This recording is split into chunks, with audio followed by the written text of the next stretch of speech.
Hi everyone, Vacha here from Recording Studio 9. Um, yes, it has been a while since I've been on, and it's been a while since I've been doing any new videos. Just been busy with lots of work, my day job. I had to change my day job, so now I work 12 hours a day.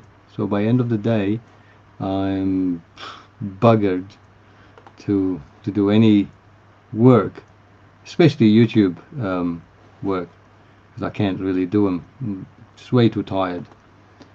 Um, I had few videos which I had done before, which I edited and posted it. You might have seen in the last couple of days or so. But hopefully soon I will get more time and be able to, I guess, make more videos because people have been asking about it. Yes, I'm still alive. I'm still here. Just haven't been able to do any work. So if you have just joined in, say hello. And This is just quick live stream just to tell you guys that I'm still alive, sort of, and just absolutely tired, really tired. So, hello, Michael. How are you? He says, welcome to work, life, music, sleep. Yes, lack of sleep, actually. That's what it is, lack of sleep. But yeah, I'll get there. I do have quite a few projects that I have to attend to, which I haven't been able to. Hello, Brian. Thanks for joining for the live stream, and Happy New Year to everyone as well. I forgot to mention that. And it's already the 11th here, um, where in Australia we are ahead from the rest of the world, other than Fiji and New Zealand. We are pretty ahead from the rest of the world. So yeah, hello Brian, and also hello Goran. How are you guys? Thanks for joining in.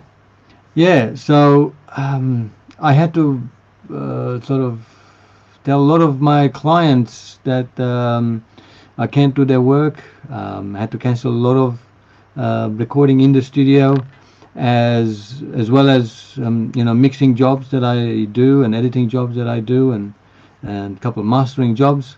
Unfortunately, I had to decline those. Just that's how life is. When you change work, that's what you get. But hopefully, soon it will settle in once I get used to my new routine of working 12 hours a day, 6 days a week. Anyway, enough about me. Hope you guys are okay. What's been happening in your life? Let me know. If you have any sort of questions that you sort of meaning to ask and you need some answers to, well, here's your time. You can feel free to ask me the question, and I'll try to answer it. And if you are watching this later on, feel free to comment, because even though I'm not active as such, you creating videos on YouTube, but I'm still active. I actually still read and respond to most of the comments on my videos. So if you are watching this later on, you can always ask a question, and I'll try to answer them for you.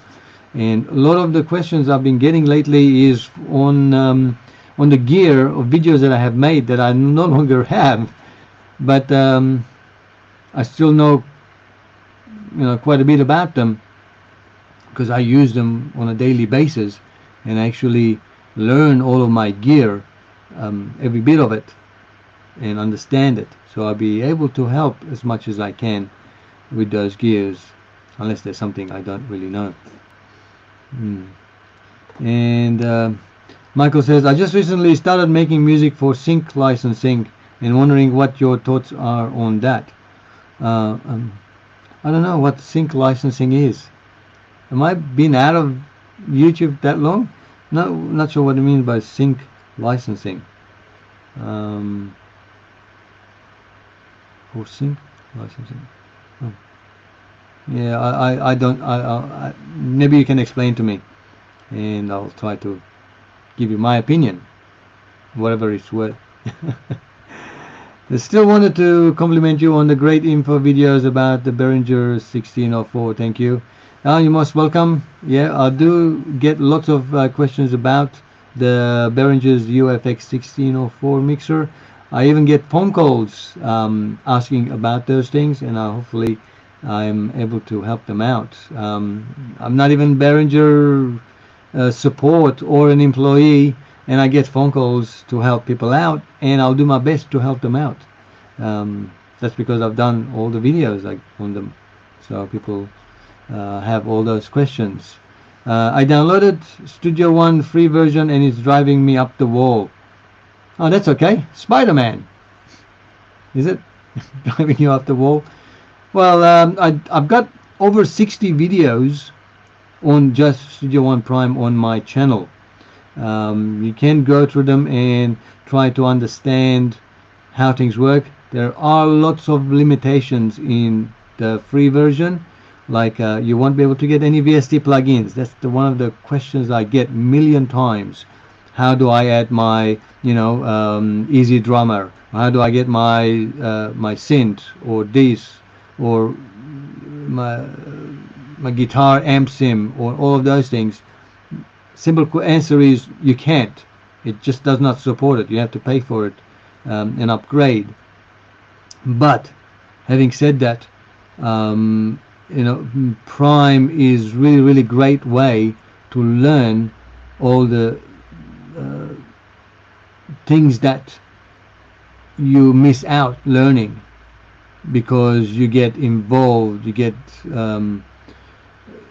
engaged in adding your own things, your own VSTs and whatever, and your own quick editing options that you miss out on the great things still available in the Prime free edition.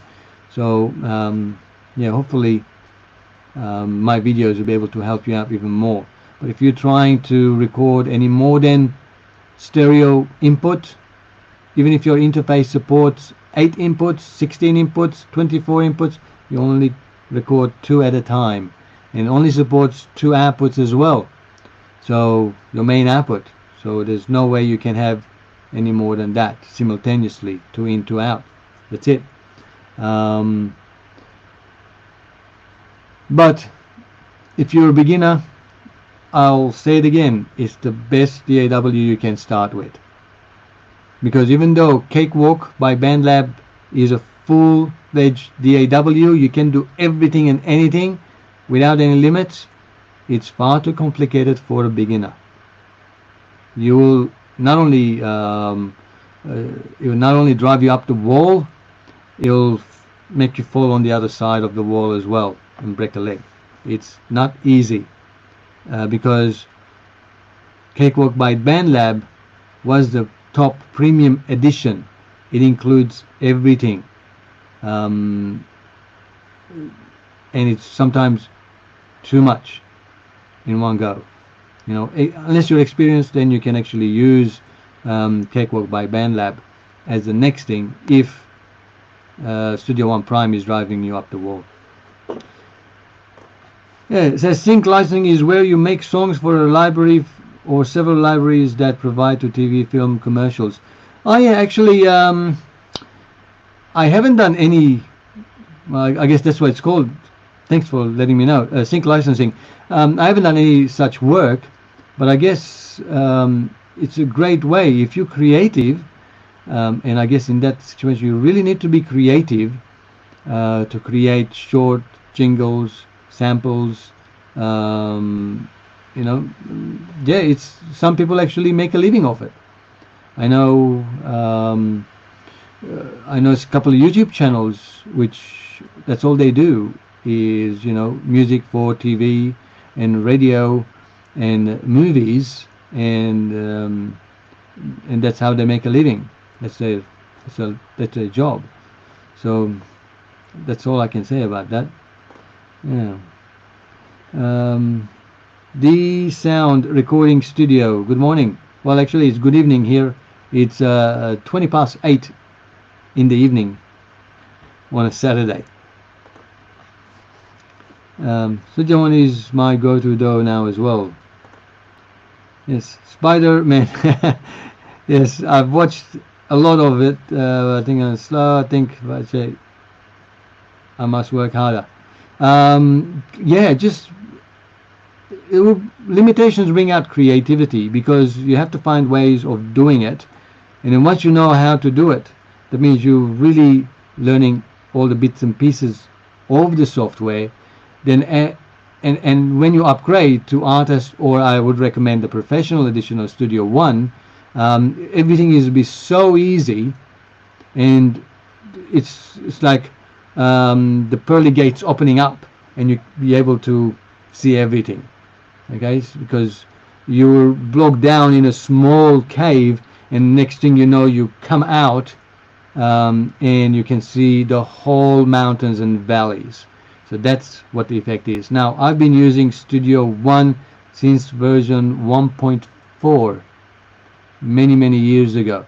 So, and that's my main DAW, and I wouldn't use anything else.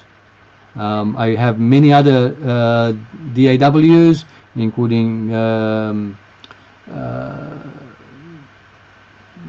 Cubase, Pro Tools,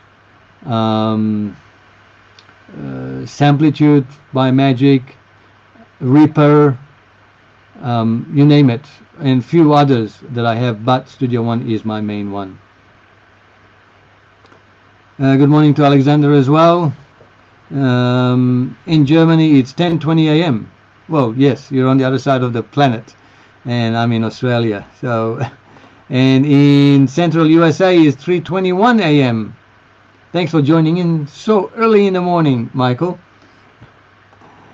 Connect Focusrite to my Behringer, possible via speaker out or too strong signal to line input. Converter needed.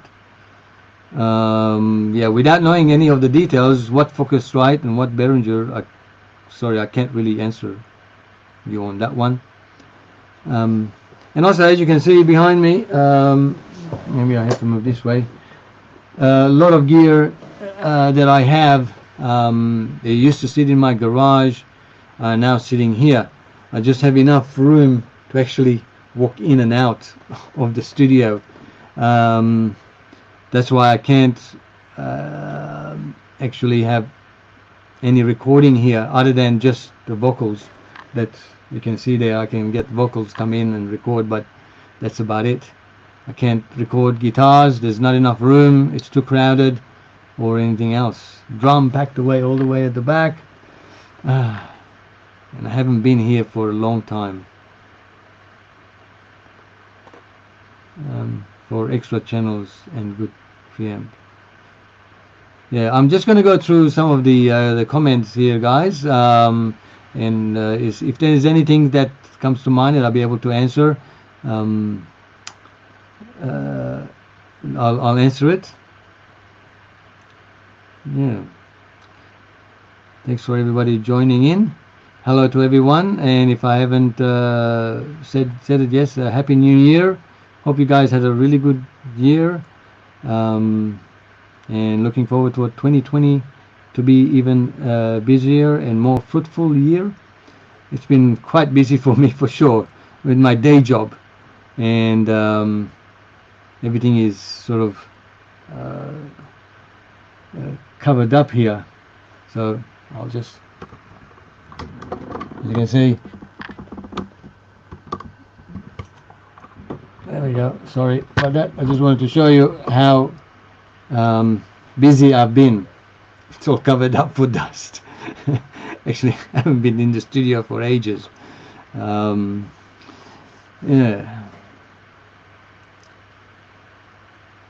Oh yeah, I guess you can always buy a Studio One 12-month installments, and then that's it. You own it, which is not a bad deal. So. Yeah.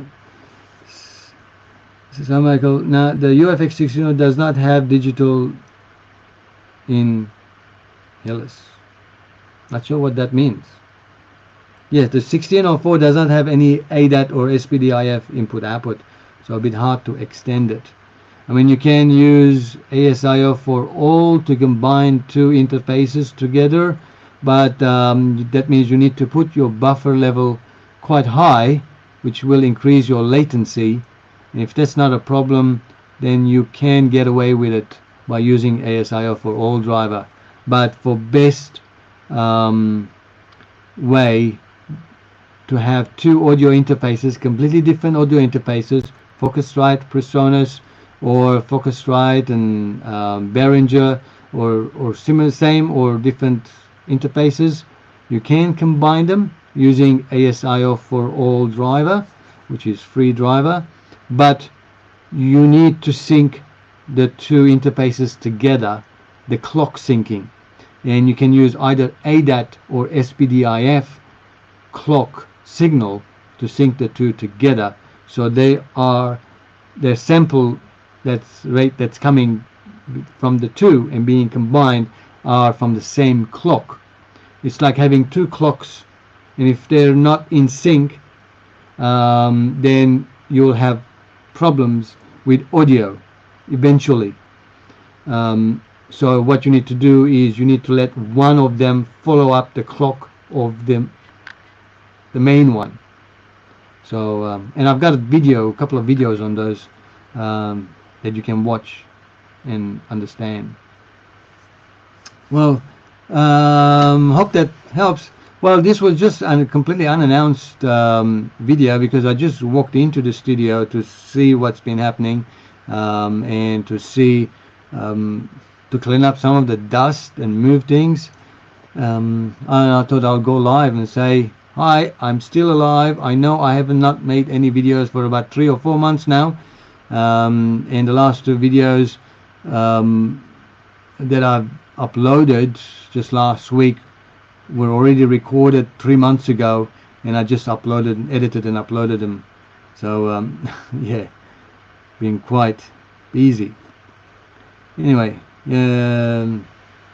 yes, of course, if you increase the buffer so you don't have any audio dropouts and problems and noise, the latency will go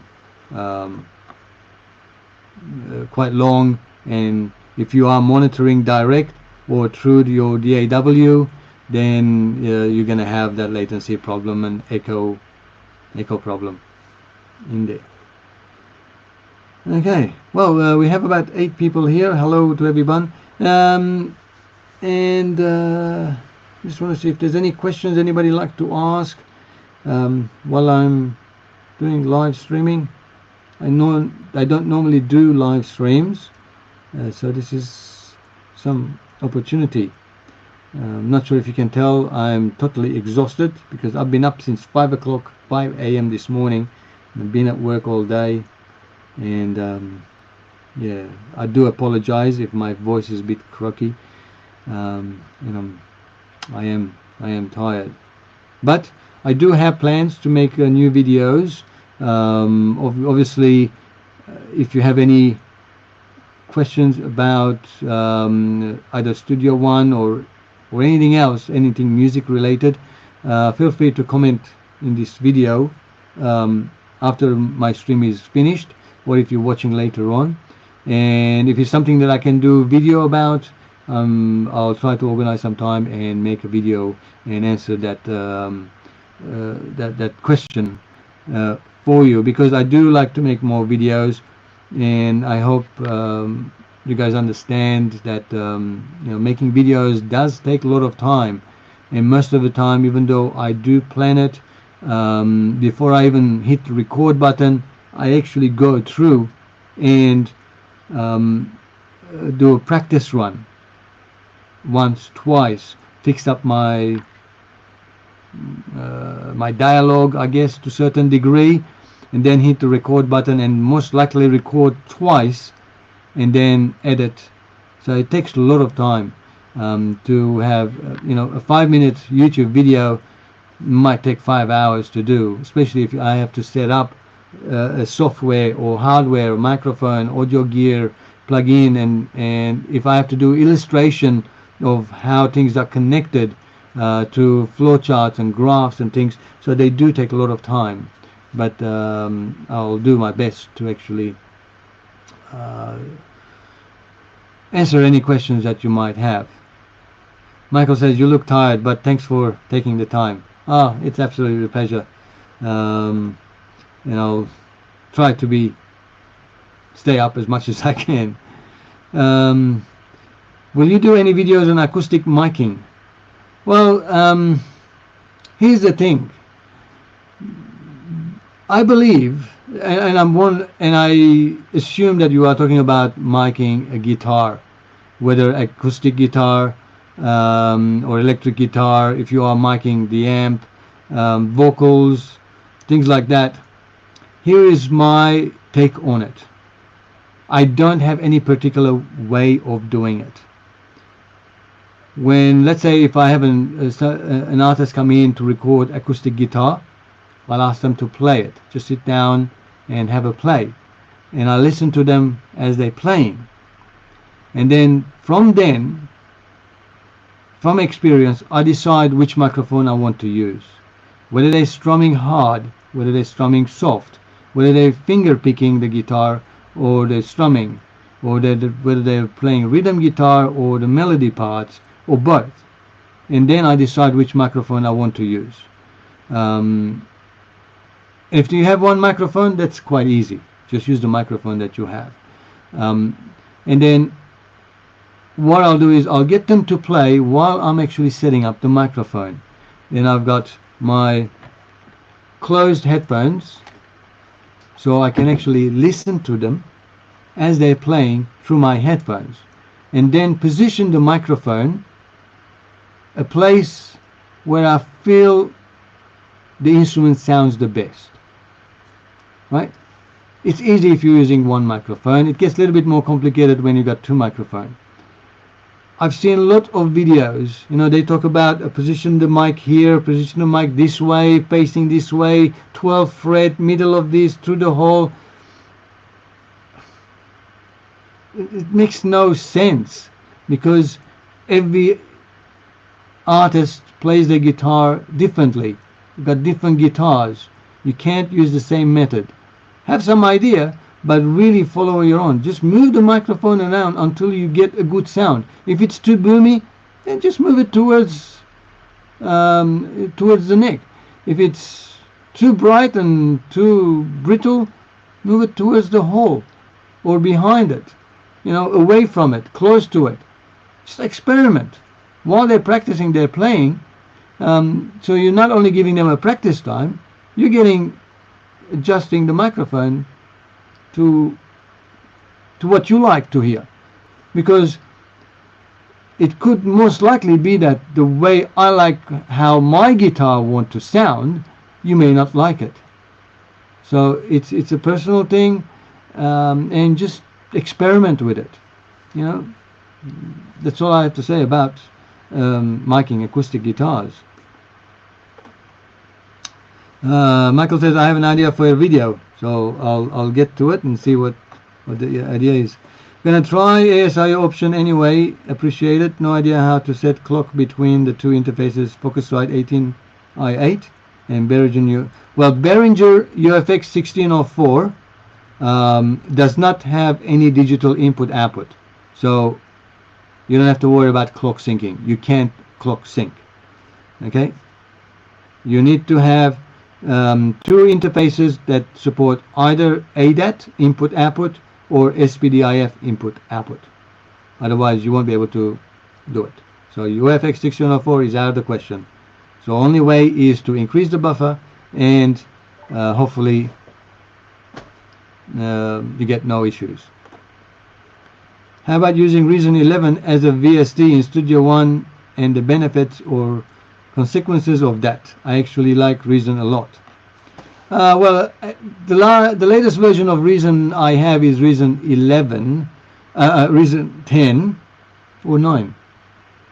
One of them. I have not upgraded. I think I have 9. I think I purchased 9, but I don't believe I've upgraded it to 10 or 11 because I don't use it that often. So I won't be able to test it. I won't be able to make that video unless for some odd reason I decide to upgrade to Reason 11, which is quite expensive upgrade, especially if I don't use it all the time. So maybe come up with something else, Michael. I found that in a crunch, but the mic halfway between the hole and the 12th fret harmonic area. Yeah, as I mentioned, just move it around. Doesn't matter what you're recording. If you are recording with a microphone, move the microphone around. Understand the proximity effect. Sometimes proximity effect can actually give you the desired, result that you want. Yes, and if you are further away, then if the sound is too loud, then you need to move the microphone away. Otherwise, you can actually get closer and get that deep sound that you're after. Hope that makes sense. And that's what I'm talking about. Yes. So as you can see, without any EQ or without anything else, by positioning the microphone, I can get a normal voice or I can get a really deep voice. Yep. Experiment. And that's how I've learned everything. I started in about 30 years ago, 1987, 88. I started recording and doing live recording and sound. There was not much out there other than a couple of books that I had to purchase. So I had to experiment every time, especially when I was doing live sound. The band was playing. When I got the job to actually do the live mixing for the band, I had no fucking clue. I can tell you, I had nothing. I had a couple of SM57s and then SM58s, and I think that's about it. Yeah, and a Sennheiser for the vocal, wireless vocal that we had. And every time the band played a gig, I would record it onto a cassette, because back then it was just cassettes. So just a 2-track cassette from the main output from my mixer, and I have a listen to it. And every time I would adjust, move the microphones, move the stage monitor speakers, the wedges, move them around so they get no feedback, but still allow the vocalist or the guitar players and all of them to actually be able to listen. I had no clue, so I had to learn through experiment, and then obviously I got better and better and better and better at it, and that's how I learned. And now these days it's quite easy. You can just go to YouTube and do a search, and then you can generally learn quite a bit about microphone techniques. Wherein back in the days there was none. No one would teach you, so you had to learn yourself. And if you don't have anybody to teach you, then just teach yourself. Experiment. Put the time in, because that's what it is. You got to put the time in and learn by experimenting. And then once you get it, once you understand how the microphones work, then the world is your oyster. Then you can be the best one.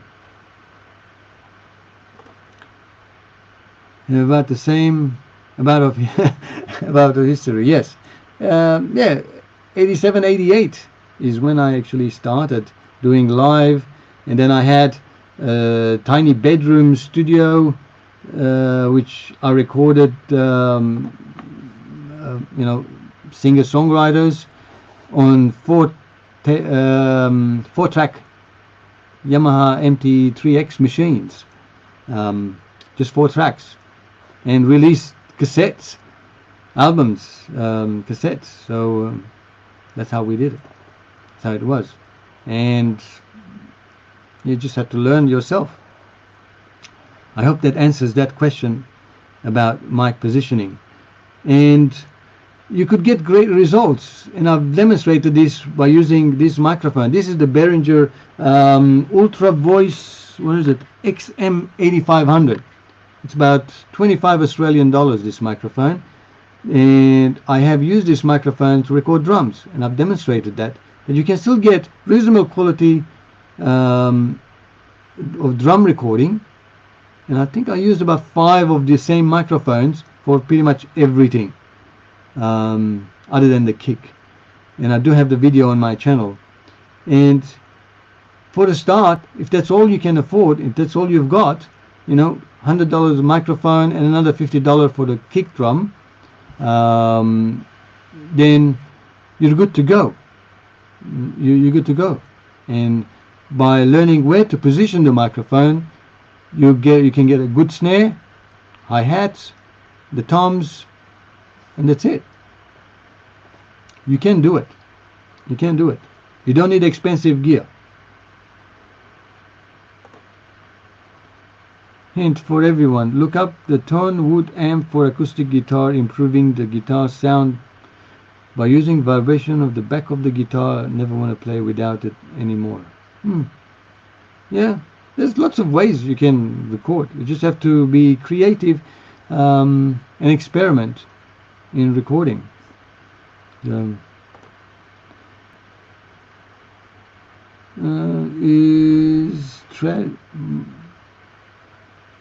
Strafe Children Minecraft. Explain about compressor, please.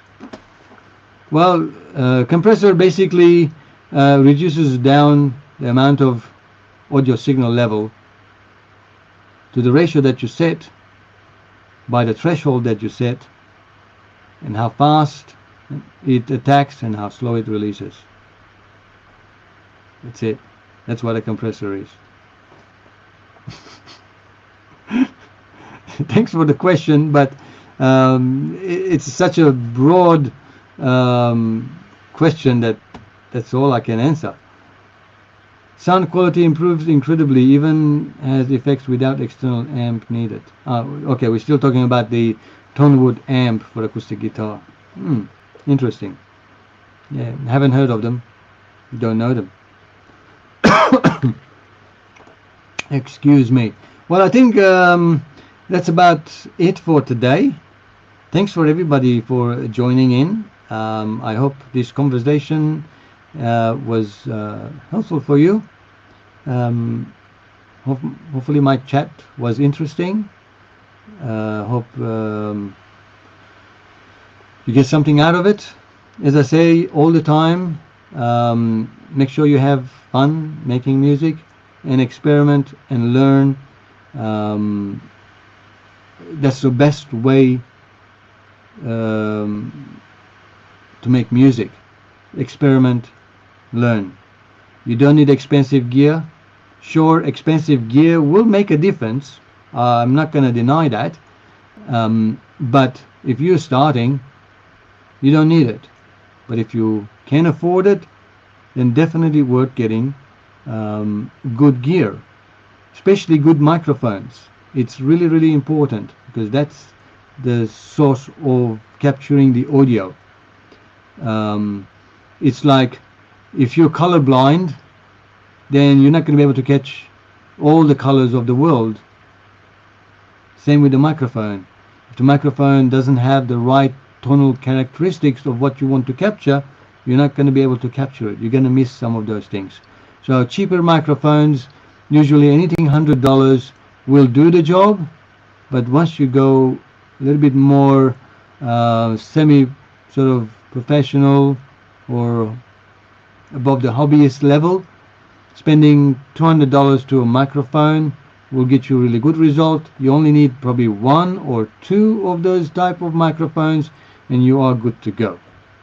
The rest of the microphones will actually come in. It's by time.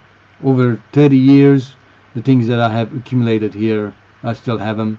Some I've sold, but yeah.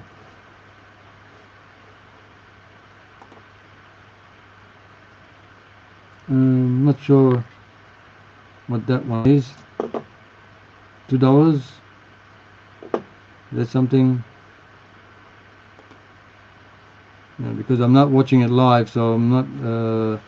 I'm on StreamYard, as you might have seen. Not sure if that was a donation or not. If it was, thank you.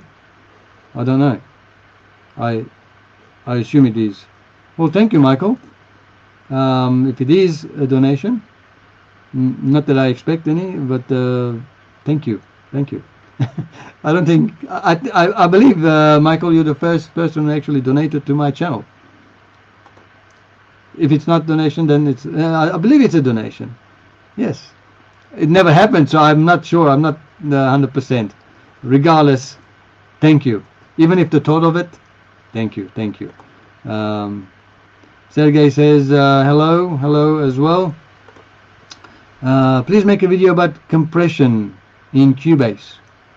Yeah, I have not actually done many videos on Cubase. I do have the Cubase, I think LE or LE and AI. So I don't have the full professional Cubase because I don't use it. I just have the basic free one. No, it is paid, some $20-30 that I've got. I might make a few videos on Cubase, and yeah, so I'll see what I can do. Michael says just a donation. Thank you, Michael. Yeah, I thought so because it actually showed up here as a different color on my screen. I am much appreciated. Michael being the first person ever to actually donate to my YouTube channel for the past I don't even when did I start?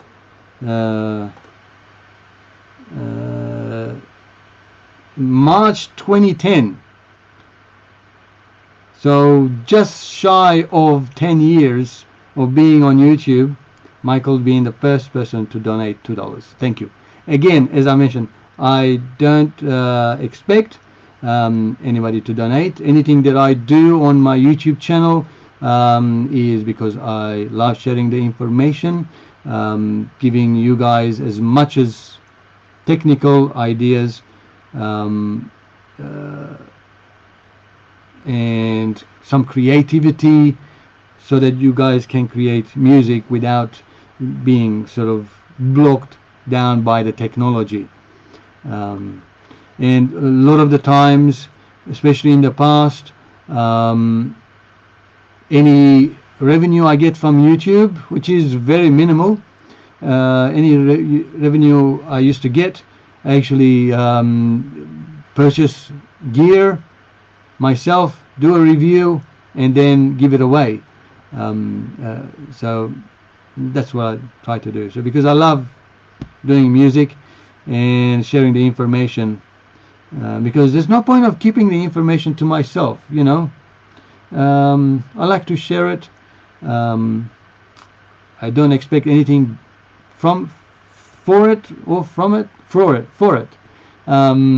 And as long as people take that information and then add their own creativity into it and share it again, you know, pay it forward, sort of a thing. So yes, thank you.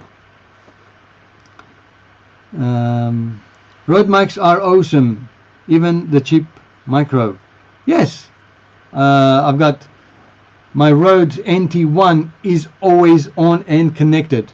So whenever I need to record anything, straight away it's already patched in to my mixer on channel 1, ready to go.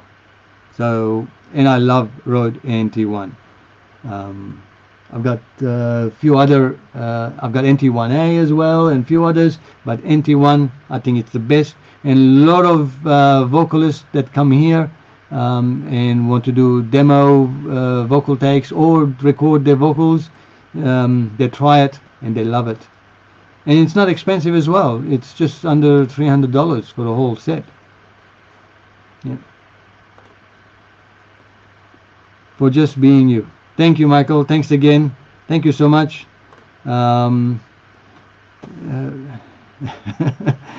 Yes. Yeah, I believe sharing information is the only way we can progress as humans. Of course,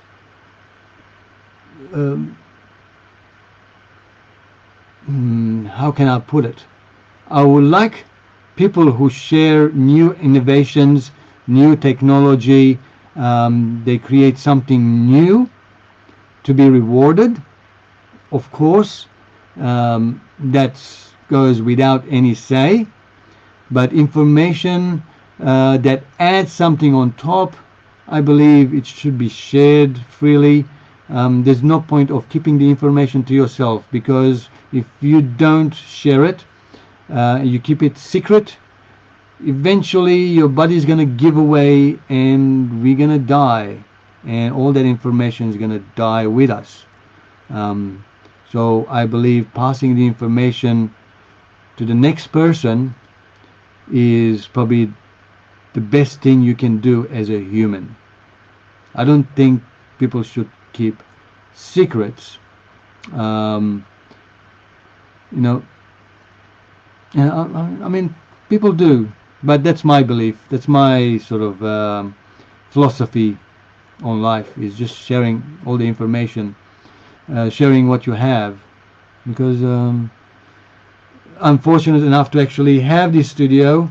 A lot of people who don't have studios like this, and I have many times I had local artists come in who don't have actually the money to record their vocals, and if I see them, they are talented, I open my doors, say, come on in, we'll do a recording, let's record a song or two, and then all for free, all done. This will get you going, this will get your foot into the door, and see how we go, see what response you get, and if you do get a good response, then we can work something out. Maybe work out like a Patreon or a Kickstarter, something to get your musical career kickstarted. Because a lot of times talented musicians don't have the finances, so I'll try to help them as well. Why not? Anyway, I'm still going. I need to I need to finish this off. But anyway, a few more comments we'll read, and then that'll be it. Also, mixing videos would be awesome. I thank you for all your efforts too. Yes, I will be doing a mixing one. I'm setting up a mixing in the same project in Studio One Prime, as well as Cakewalk by BandLab. So I'm gonna do both of the same song, the same stems, mix them in both Studio One Prime, the free limited one, see what results we're gonna get with that, and then go into Cakewalk by BandLab, the same project, and see what result we're gonna get from there. Again, using what comes with obviously Prime and what comes with Cakewalk as well, no third-party plugins. Then hopefully that will give you some idea what's in my head and how I process my mixing. So that is definitely planned. That's actually what I was doing before I went live stream, setting up my projects like that. Joe says, my good friend George Mateus, hello, how are you? Thanks for joining in, George. Michael says, I agree in the sharing information and helping others. Yep, if you got nothing to lose, then why not? You need rest. Thank you, and has been a pleasure. I hope to catch another show soon. Thank you, Michael, and thanks for everybody for being here. I hope this sort of close one-to-many conversation talking about music and some philosophy behind was entertaining for you, because this is what this video is. Live stream is entertainment and pass on information and ideas. Thanks for everybody, and I'll see you next time. As always, have a great time making music. Cheerio, guys.